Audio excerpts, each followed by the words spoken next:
नमस्कार। भक्तिर कथा को आपन को स्वागत। गुरु ब्रह्मा गुरु विष्णु गुरुदेव महेश्वर गुरु साक्षात परम ब्रह्म तस्मै श्री गुरवे नमः। गुरुर्ब्रह्मा गुरुर्विष्णु गुरुर्देवो महेश्वरः गुरुः साक्षात् परं ब्रह्म तस्मै श्री गुरवे नमः। आम एमती एक गुरु पाखे पहुंचीचु जहाँकि से होउछन जड़े भगवान सेवक। चलतु आमे कि भक्तिर कथा पचार। आज्ञा नमस्कार। भक्तिर कथा को आपन को स्वागत। आमर जेतु भक्तिर कथा यूट्यूब चैनल आमे आपनटर किछि भक्तिर कथा सुनबे चाहू सेथि पई भक्ति कथा नै कि आपन से भक्ति ऊपर क्वेश्चन पचार जहाँकि आमे उत्तर पाइबु आ हमर भी भाई माजे देखुछन से माने उत्तर पाइबु। आमर प्रथम क्वेश्चन आपन को भक्ति कहा को कहा जाए? देखो भक्तिर अन्य एक नाम हूँ भल पाइबा श्रद्धा करवा। आम परस्पर को भल पाउछंती, मो बापा को भल पाउछंती, मो मां को भल पाउछंती, मो गुरु गुरुजन को भल पाउछंती। यार अन्य नाम हूँ भक्ति। आम बापा को श्रद्धा करूछंती, निश्चित आम मां को श्रद्धा करूछंती, से देवी देवता को श्रद्धा करूछंती, भल पाउछंती, तांको प्रणाम करूछंती, तांको सेवा करूछंती। एई तो भक्ति। यार अन्य नाम केते प्रकार तल थाए? साधारणतः दुई भाग रे विभक्त। गोटे सकाम भक्ति, अन्यटी निष्काम भक्ति। आपण जो दीटा भक्तिर ना कहले के आपण टिके भल भागे बुझिले होंदा। जो सकाम भक्ति और निष्काम भक्ति कहली ताको टिके स्पष्टीकरण करिबा। सकाम भक्ति कहिले कामना सहित जो भक्ति करा जाए बा कामना को नै जो भक्ति करा जाए ताको हम सकाम भक्ति कहि। हम मानकर विभिन्न प्रकार कामना अछि निश्चित, तेणु आमे ताको सकाम भक्ति कहि। शास्त्र मध्य कहन्ति कामना सहित जो भक्ति थाए ताहा सकाम भक्ति। किंतु जो भक्ति रे कामना न थाए, कामना बोले इच्छा, कामना बोले इच्छा, जो भक्ति रे कोनोसी भी इच्छा न थाए, आशा न थाए, ताको हम निष्काम भक्ति कहि। गोटे लोक भक्ति करूची किंबा आउ गोटे लोक भक्ति करू नाही, ठाकुर पूछू नाही, जे कोनसी सेवा किछि करू नाही, तार किछि पार्थक्य पड़िबो कि बुझांत हम? देखो जड़े भक्ति करूची, अन्य जड़े भक्ति करू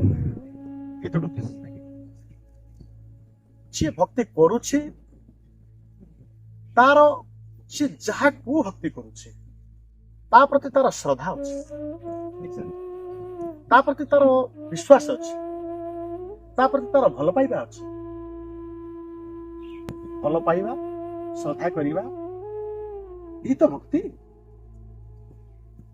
किंतु जे भक्ति करि पारुनी तार ना श्रद्धा अछि ना तार विश्वास अछि।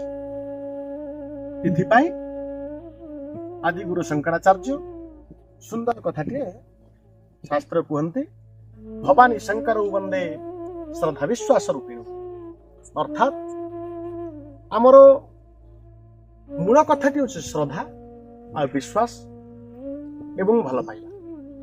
जोटी भल पाइबा अछि, श्रद्धा अछि, विश्वास अछि, सेठी भक्ति अछि।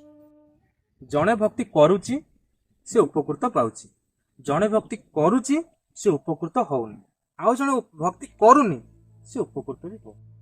तार कारण कोन? बहुत बढ़िया कथा। वर्तमान समग्र विश्व रे ये मानव जाति कोठी ना कोठी भक्ति करूछंती, किंतु अधिकांश व्यक्ति भक्ति करूछंती बोली कहूछंती, किंतु ता भितरे कोन रहुछि से माने भक्ति करी सुधा से माने उपकृत हेई पारुना। ଯାହା ଆପଣଙ୍କର କହିବାର ଥାଏ। ଆଉ କିଛି ବ୍ୟକ୍ତି ଭକ୍ତି କରୁଛନ୍ତି, ସେ ଉପକୃତ ହେଇପାରୁଛନ୍ତି। ଆଉ କିଛି ବ୍ୟକ୍ତି ଅଛନ୍ତି ଯେଉଁମାନେ ଭକ୍ତି କରୁନାହାନ୍ତି, ଉପକୃତ ବି ହେଇପାରୁନାହାନ୍ତି। ଏହାର କାରଣ ସୁନ୍ଦର କଥାଟିଏ, ଆମେ ଯେଉଁ ଭକ୍ତି କରୁଛନ୍ତି ବା ଯେଉଁମାନେ ଯେଉଁ ପ୍ରକାର ଭକ୍ତି କରୁଛନ୍ତି, ସେ ପ୍ରଥମେ ବୁଝିବା ଦରକାର ଆମେ ଯେଉଁ ଭକ୍ତି କରୁଛେ ତାହା କିପରି କରିବା ଆବଶ୍ୟକ। ଗୋଟେ ଛୋଟ ଉଦାହରଣ ରଖିବା। ଆପଣଙ୍କର ଅଞ୍ଚଳରେ ଆପଣ ଯଦି ଗୋଟେ ନଳକୂପ ଖନନ କରୁଛନ୍ତି, ଆପଣଙ୍କ ଭାଷାରେ ଗୋଟେ ଟ୍ୟୁବୱେଲଟେ ଆପଣ ବସଉଛନ୍ତି। ଆପଣଙ୍କ ଅଞ୍ଚଳର ଲେୟାର ଅଛି ବା ଜଳ ସ୍ତର ଅଛି 100 ଫୁଟ। ଆପଣ 100 ଫୁଟ ଗଭୀରତାକୁ ଗଲେ ଆପଣ ମଧୁର ଜଳ ଟିକେ ପାଇପାରୁଛନ୍ତି। କିନ୍ତୁ ସେ 100 ଫୁଟ ପାଇପକୁ ବା ନଳକୁ ଆପଣ ଯଦି 5ଟି ଜାଗାରେ ପୋତୁଛନ୍ତି ବା ଖୋଳୁଛନ୍ତି, କଣ ଆପଣ ପାଇପାରିବେ? ନାଇଁ କେବେ ପାଇପାରିବେ? ଯଦି 5ଟି ଯାକ ନଳକୁ 20 ଫୁଟ ଲେଖା ପାଇପ ଅଛି, ଯଦି 5ଟି ଯାକ ନଳକୁ ଅର୍ଥାତ 20 50 100 ଫୁଟ ପାଇପକୁ ଯଦି ଆପଣ ଗୋଟିଏ ଜାଗାରେ କେନ୍ଦ୍ରୀଭୂତ କରୁଛନ୍ତି ବା ଗୋଟିଏ ଜାଗାରେ ଆପଣ ବୋର କରୁଛନ୍ତି ବା ଖୋଲୁଛନ୍ତି ବା ସେଟ୍ କରୁଛନ୍ତି, ତାହେଲେ ଆପଣ ମଧୁର ପାଣି ଟିକେ ପାଇପାରୁଛନ୍ତି।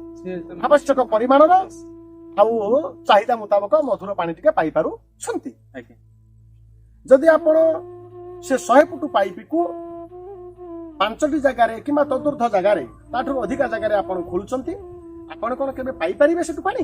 ନାଇଁ ନା, କେବେ ସମ୍ଭବ ହବନି। ଯେଉଁମାନେ ଭକ୍ତି କରୁଛନ୍ତି କିନ୍ତୁ ସେମାନେ ସଫଳ ହେଇପାରୁନାହାନ୍ତି, ତାହାର କାରଣ ହଉଛି ଠିକ ଏଇ ପାଇପ ଖୋଳିବା ଭଳି, ଏଇ ନଳକୂପ ଖନନ ଭଳି। ସେମାନେ ଭକ୍ତି କରୁଛନ୍ତି କିନ୍ତୁ ତାଙ୍କ ଭକ୍ତିଟା ବ୍ୟଭିଚାରିଣୀ ହେଇଯାଉଛି। ବ୍ୟଭିଚାରିଣୀ ଶବ୍ଦର ଅର୍ଥ, କଥାର ଦିଗ ଅନ୍ୟ ଆଡକୁ ଯାଉଛି। କଥାଟି ଟିକେ ଅଧିକା ହେଇଯିବ, ସମୟ ଟିକେ ଅଧିକ ହେଇଯିବ। ଠିକ ଅଛି ଭାଇନା, ଉତ୍ତର ଆମେ ପାଇଲୁ ନା କିଛି ଅଛି ତା ଦେହରେ? ଆଉ କିଛି ଅଛି। ଠିକ ଅଛି, କହିଦିଅନ୍ତୁ। ଜଣେ ନାରୀର ଗୋଟିଏ ମାତ୍ର ସ୍ୱାମୀ ହେଇଥାଏ। ଯଦି ଏକାଧିକ ସ୍ୱାମୀ ହେବେ ତାକୁ ଆମେ କଣ କହିବା? ବିଟପି କହିବା। ନିଶ୍ଚିତ, ବହୁତ ଖରାପ। ଚରିତ୍ରହୀନା କହିବା। ନିଶ୍ଚିତ, ତାକୁ ବ୍ୟଭିଚାରିଣୀ ବୋଲି କହିବା। ଠିକ ସେମିତି ବ୍ୟଭିଚାରିଣୀ ହେଇଯାଏ। ଭକ୍ତି କେମିତି ବ୍ୟଭିଚାରିଣୀ ହେଇଯାଏ? ନା ଧରନ୍ତୁ ଆପଣ ଆଜି ଶିବ ମନ୍ଦିରକୁ ଗଲେ, ଶିବଙ୍କୁ ଆପଣ ପୂଜା କଲେ, ଶିବଙ୍କୁ ଭଲ ପାଇଲେ, ଶିବଙ୍କ ଆରାଧନା କଲେ, ଶିବଙ୍କ ପାଖରେ ଆପଣଙ୍କର ଦୁଃଖ ଜଣେଇଲେ, ଆପଣଙ୍କର କାମନା ବ୍ୟକ୍ତ କଲେ। କିନ୍ତୁ ଆଉ କିଛି ଦିନ ପରେ ଆପଣ କଣ କଲେ, ବା ଆଉ କିଛି ସମୟ ପରେ ଆପଣଙ୍କ ମନ, ଆପଣଙ୍କ ବିଚାର ଶିବଙ୍କଠୁ ଚାଲିଗଲା।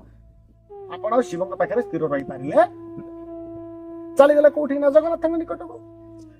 ଆପଣ ଜଗନ୍ନାଥଙ୍କ ନିକଟରେ ଆପଣଙ୍କର କାମନା ପ୍ରକାଶ କଲେ, ଆପଣଙ୍କର ଯାହା ସେଠି ଜଣେଇଲେ ଆଉ ସେଠି ଚଳେ। ଟିକେ ଭାଇନା ଆପଣଙ୍କୁ ରଖିବି, ଭଲ କଥା ଆପଣ କହିଲେ। ଆପଣ ଯୋଉ କହିଲେ ଶିବ ପାଖରେ ଥିଲେ, ପୁଣି ଗଲେ ପୁରୀ ଜଗନ୍ନାଥ ପାଖକୁ ଗଲେ, ଆମେ ଟିକେ ପାର୍ଥକ୍ୟ ଜାଣିବା। ଶିବ ଯିଏ, ଜଗନ୍ନାଥ ସିଏ, ନା ସିଏ କିଛି ଅଲଗା ଅଲଗା ଷ୍ଟେଜ? ଯିଏ ଜଗନ୍ନାଥ ବା ଯିଏ ବିଷ୍ଣୁ, ସିଏ ଶିବ, କିନ୍ତୁ କର୍ମ ସମ୍ପୂର୍ଣ୍ଣ ଅଲଗା। ତାପରେ କିଛି କହିବେ, ଟିକେ ବୁଝିହେଲାନି ଆଜ୍ଞା। ତାଙ୍କ ଭିତରେ ଜଣେ ହଉଛନ୍ତି ସେବ୍ୟ, ଜଣେ ହଉଛନ୍ତି ସେବକ। ଆଜ୍ଞା, ଇଏ ତ ତତ୍ତ୍ୱଭିତ୍ତିକ କଥା। ଆଜ୍ଞା, ତେଣୁ ଆମେ ତ ଭକ୍ତିର କଥାକୁ ଯାଉଛେ, ସରଳ କଥାକୁ ଯାଉଛେ। ତେଣୁ ସିଆଡକୁ ଗଲେ ତ କଥା ଅନ୍ୟ ଆଡକୁ ଚାଲିଯିବ। ଟିକେ ଖାଲି ଜାଣିବାକୁ ଆପଣ ଟିକେ ମାନେ ସରଳ ଭାଷାରେ ଟିକେ ବୁଝେଇ ଦିଅନ୍ତୁ। ମାନେ ହରି ଏବଂ ହର ଇଏ ଦୁହେଁ ଅଭିନ୍ନ, କିନ୍ତୁ ହରିହର ଅଭିନ୍ନ ହେଲେ ମଧ୍ୟ ଆମେ କଣ କରୁଛେ ନା ଆମ ଭକ୍ତିକୁ ଯୋଉଠି ରଖିଥିଲେ ଆମେ ସେଇଠି ରଖିପାରିଲେ କି ନାଇଁ? ଆମ ଭକ୍ତିଟା ସେଇଠୁ ଖସିଗଲା, ସେଇଠୁ ହଟିଗଲା। ଅର୍ଥାତ ଆମେ ଆମ ମନଟାକୁ ଆଉ ଜଣଙ୍କ ପାଖକୁ ନେଇଗଲେ, ଅର୍ଥାତ ଆମେ ବ୍ୟଭିଚାରିଣୀ ହେଇଗଲେ। ଅର୍ଥାତ୍ ଆମେ ବ୍ୟଭିଚାରିଣୀ ହେଇଗଲେ। ଯେତେବେଳେ ଆମେ ବ୍ୟଭିଚାରିଣୀ ହେଇଗଲେ ଆମେ କଣ ସ୍ୱାମୀର ପ୍ରିୟ ପାତ୍ର ହେଇପାରିବା? ଯଦି ଜଣେ ନାରୀ ବ୍ୟଭିଚାରିଣୀ ହେଇଯାଉଛି ସିଏ କଣ ତା ସ୍ୱାମୀର ତା ପୁରୁଷର ସେ କଣ ପ୍ରିୟ ପାତ୍ର ହେଇପାରୁଛି? ପ୍ରିୟ ହେଇପାରୁଛି କି? ନା, ସିଏ ଆଉ ପ୍ରିୟା ହେଇକି ରହିପାରୁ ନାହିଁ। ସେ ବିଟେପି ହେଇଯାଉଛି, ସେ ବ୍ୟଭିଚାରିଣୀ ହେଇଯାଉଛି। ତାହେଲେ ଆପଣ କହୁଛନ୍ତି ଭକ୍ତି ଯଦି କରିବାର ଅଛି, ଭଗବାନ ଯଦି ପାଇବାର ଅଛି, ଏକ ଏକ ମାନେ ଜଣଙ୍କ ପାଖରେ ମନ ଦିଅନ୍ତୁ। ବାସ୍, ସୁନ୍ଦର କଥା, ସୁନ୍ଦର ବିଚାର। ବହୁତ ବହୁତ ଧନ୍ୟବାଦ। ଠିକ ଅଛି, ଆମେ ଭକ୍ତି ଉପରେ ଆମେ ଯିବାଯିବି କରୁଥିଲେ, ଆମେ ଭକ୍ତି ଉପରେ ଯାଉଥିଲେ। ସେଇ ଭକ୍ତିର ଗୋଟେ ପ୍ରଶ୍ନ ଅଛି, ଭକ୍ତି ଜଣେ କରୁଛି, ଆମେ ଜଣେ ଭକ୍ତି କରୁଛୁ, ଉତ୍ତର ଆପଣ ଦେଲେ। ଠିକ ଅଛି, ଲାଭ କେତେ କଣ ଅଛି? ଦେଖନ୍ତୁ, ଭକ୍ତି କଲେ ଆମକୁ କିଛି ଲାଭ ମିଳେ। ଯଦି ଜଣେ ସକାମୀ, ମୁଁ କହିଛି ଭକ୍ତି ଦୁଇ ଭାଗରେ ବିଭକ୍ତ, ସକାମୀ ଆଉ ନିଷ୍କାମୀ, ବା ସକାମ ଭକ୍ତି ବା ନିଷ୍କାମ ଭକ୍ତି। ଯଦି ଜଣେ ସକାମୀ ଭକ୍ତି ତାର ଭକ୍ତି, ସକାମୀ ଭକ୍ତ ତାର ଭକ୍ତି କରୁଛି, ସିଏ କୌଣସି ଦ୍ରବ୍ୟ ବସ୍ତୁ ପାଇବା ଆଶାରେ ହଉ, କୌଣସି ବ୍ୟବସାୟରେ ଲାଭ ପାଇବା ଆଶାରେ ହଉ, କିମ୍ବା ଚାକିରିରେ ଉନ୍ନତି କରିବା ଆଶାରେ ହଉ, କିମ୍ବା କୌଣସି ଚାକିରି ପାଇବା ଆଶାରେ ହଉ, ଯେକୌଣସି କାମରେ, କିମ୍ବା ପୁଅଟିଏ ପାଇବା ଆଶାରେ ହଉ, ଭୂମି ପାଇବା ଆଶାରେ ହଉ, ଘର ଖଣ୍ଡେ କରିବା ଆଶାରେ ହଉ, କୌଣସି ନା କୌଣସି ଆଶାରେ ସିଏ ଭଗବାନଙ୍କ ନିକଟରେ ତାର ନିବେଦନ ଜଣାଉଛି, ବା ସେ ଭକ୍ତି ବା ତାଙ୍କୁ ପୂଜା କରୁଛି, ବା ତାଙ୍କ ନିକଟକୁ ଯାଉଛି ଆଉ କିଛି କାମନା ପାଇଁ। କିନ୍ତୁ ଜଣେ ନିଷ୍କାମୀ ସିଏ ମଧ୍ୟ ଭକ୍ତି କରୁଛି, କିନ୍ତୁ ତାର କିଛି କାମନା ନାହିଁ, ତାର କିଛି ଇଚ୍ଛା ନାହିଁ। ସେମିତି ବି କିଛି ଲୋକ ମିଳିଲେ ଅଛନ୍ତି। ଯେମିତିକି ଆପଣଙ୍କର ଯଦି ଆପଣ ପୁରାତନ ପୃଷ୍ଠାକୁ ଲେଉଟେଇବେ ଶାସ୍ତ୍ରର, ପଞ୍ଚସଖା ଅଚ୍ୟୁତ ଅନନ୍ତ ଯଶୋବନ୍ତ ଜଗନ୍ନାଥ ବଳରାମ ଅରକ୍ଷିତ ଦାସ ଭୀମ ଭୋଇ ଗୁରୁ ନାନକ ଠାକୁର ଅଭିରାମ ପରମହଂସ, ଏମାନେ ସମସ୍ତେ ନିଷ୍କାମୀ। ଏମାନଙ୍କ ଭିତରେ କୌଣସି କାମନା ନଥିଲା, ଏମାନେ ନିଷ୍କାମୀ। ଠିକ ଅଛି ଭାଇନା, ମୁଁ ଟିକେ ରୋକିବି।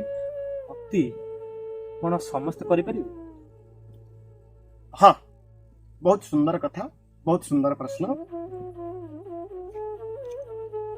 ଭକ୍ତି ସମସ୍ତେ କରିପାରିବେ, କିନ୍ତୁ ସମସ୍ତେ ଭକ୍ତି କରିପାରୁନାହାନ୍ତି। ଯାହା ଦେଖାଯାଉଛି ବର୍ତ୍ତମାନରେ ସମସ୍ତେ ଭକ୍ତି କରିପାରୁନାହାନ୍ତି। ଏହାର କାରଣ ଆମେ ଉଦାହରଣ ରଖିବା। ଯେମିତି ଆପଣଙ୍କ ଗାଡିରେ ଆପଣ ଡିଜେଲ ପକେଇବା ପରିବର୍ତ୍ତେ ଯଦି କିରୋସିନ ପଡୁଛି, ତାହେଲେ ଗାଡିଟି ଚାଲିପାରୁ ନାହିଁ। ଠିକ ସେଇଭଳି ଆମେ କିଛି ଖାଦ୍ୟ ଖାଉଛେ କି ଖାଉନି? ନିଶ୍ଚିନ୍ତ। ତେଣୁ ଏମିତି କିଛି ଖାଦ୍ୟ ଅଛି ଯେଉଁ ଖାଦ୍ୟକୁ ଖାଇଲେ ଆମ ଭିତରେ ଭକ୍ତି ଜାଗ୍ରତ ହେବା ପରିବର୍ତ୍ତେ ଆମେ ଭକ୍ତିର ବିରୁଦ୍ଧାଚରଣ କରିବା। ଅର୍ଥାତ୍ ଆମେ କାହାକୁ ଭଲ ପାଇବା ପରିବର୍ତ୍ତେ ଆମେ କାହାକୁ ଘୃଣା କରିବା। ବୁଝିଗଲା? ଆମେ ଏମିତି କିଛି ଖାଦ୍ୟ ଖାଉଛେ, ବା ଯେଉଁମାନେ ଖାଉଛନ୍ତି, ଯେଉଁମାନେ ଭକ୍ତି କରିପାରୁ ନାହାନ୍ତି, ଯାହା ଆପଣଙ୍କର ପ୍ରଶ୍ନ, ଯେ ଯେଉଁମାନେ ଭକ୍ତି କରିପାରୁନାହାନ୍ତି, ଯେଉଁମାନେ ଭକ୍ତି କରିପାରୁନାହାନ୍ତି, ତାର କାରଣ ହଉଛି ଯେମିତି ଗାଡି ଡିଜେଲ ଗାଡିରେ କିରୋସିନ ପକେଇଲେ ତାହା ଚାଲିପାରିବ ନାହିଁ, ଠିକ ସେହିଭଳି ଆମେ ଏମିତି କିଛି ଖାଦ୍ୟ ଖାଉଛନ୍ତି ଯାହା ଦ୍ୱାରା ଆମେ ଭକ୍ତି କରିପାରିବାନି, କିନ୍ତୁ ଭକ୍ତିର ବିରୁଦ୍ଧାଚରଣ କରିବା। ଖାଦ୍ୟ ସହିତ ଆମ ମନ ନିୟନ୍ତ୍ରଣ, ଖାଦ୍ୟ ଦ୍ୱାରା ଆମ ମନ ନିୟନ୍ତ୍ରଣ ହଉଛି, ଆମ ମନରେ ଆମେ ଭଲ ପାଉଛେ, ଆମ ମନରେ ଆମେ ଶ୍ରଦ୍ଧା କରୁଛେ, ଆମ ମନରେ ଆମେ ଭକ୍ତି। ଧନ୍ୟବାଦ, ଆପଣଙ୍କର ବହୁମୂଲ୍ୟ ସମୟ ଆମକୁ ଦେଇଥିବାରୁ। ଆଜି ଆମର କଥା ଥିଲା ଭକ୍ତିର କଥା। ଯେହେତୁ ଆମର କଥା ରହିଲା ଭକ୍ତି ସହିତ ଖାଦ୍ୟର ସମ୍ପର୍କ କ'ଣ, ଆପଣମାନେ ଦ୍ୱିତୀୟ ଭାଗରେ ଦେଖିପାରିବେ ଭକ୍ତି ସହିତ ଖାଦ୍ୟର ସମ୍ପର୍କ କ'ଣ। ଆପଣମାନେ ଯଦି କୋଶ୍ଚିନ୍ କରିବାକୁ ଚାହାନ୍ତି କିମ୍ବା କୌଣସି ପ୍ରଶ୍ନ ପଚାରିବାକୁ ଚାହାନ୍ତି, ଆମର ଭିଡ଼ିଓ ତଳେ କମେଣ୍ଟ ବକ୍ସ ଅଛି, ଆପଣ ଲେଖିକି ଆମକୁ ପଚାରି ପାରିବେ। ଆମ ସହିତ ଅଛନ୍ତି ଜଣେ ଭଗବାନଙ୍କର ଦାସ, ଆପଣଙ୍କୁ ଉତ୍ତର ଦେବେ। ଆଜ୍ଞା, ବହୁତ ବହୁତ ଧନ୍ୟବାଦ, ଆପଣଙ୍କୁ ନମସ୍କାର।